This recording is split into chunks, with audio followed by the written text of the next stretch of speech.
Cyber attacks are increasingly common, but what damage can they really do?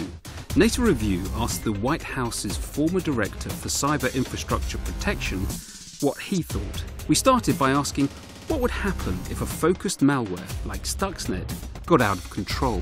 Stuxnet did get loose from the networks it was supposed to be in. And you know what? Even after it got loosed, it caused no damage in those systems because it was so finely engineered so that it broke out of its cage and no one got hurt.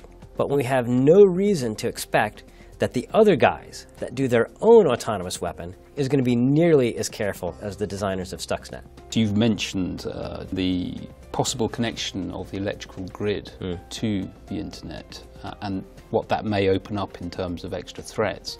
How much is that being taken seriously? Within the United States, with other OECD countries that are looking at smart grid, they are taking standards pretty seriously to say, before we do this, let's make sure it gets done well. On the downside, we've seen again and again where we rush out a new technology because it's fun, it's cool, or for smart grid, that it's both green, it's environmentally sound, and saves money in the long term.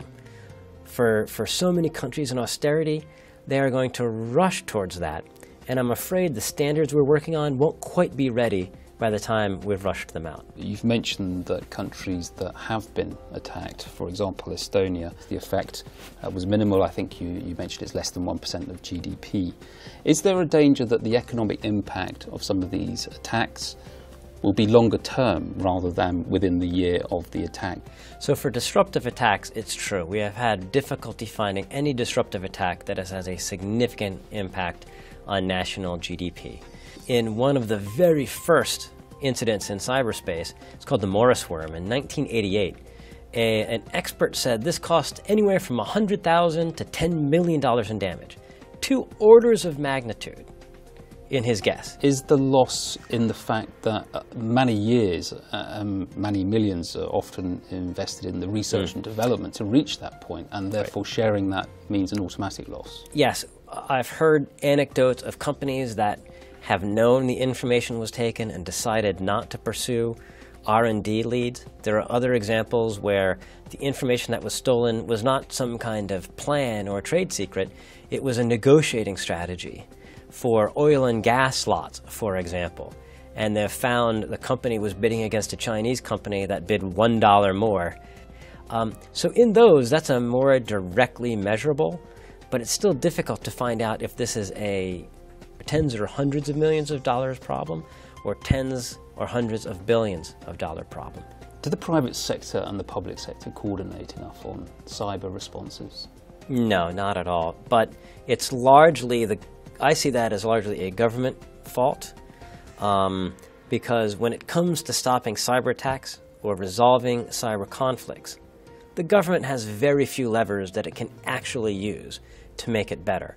And the levers it does have, coercive power, it's extremely reluctant to use those levers.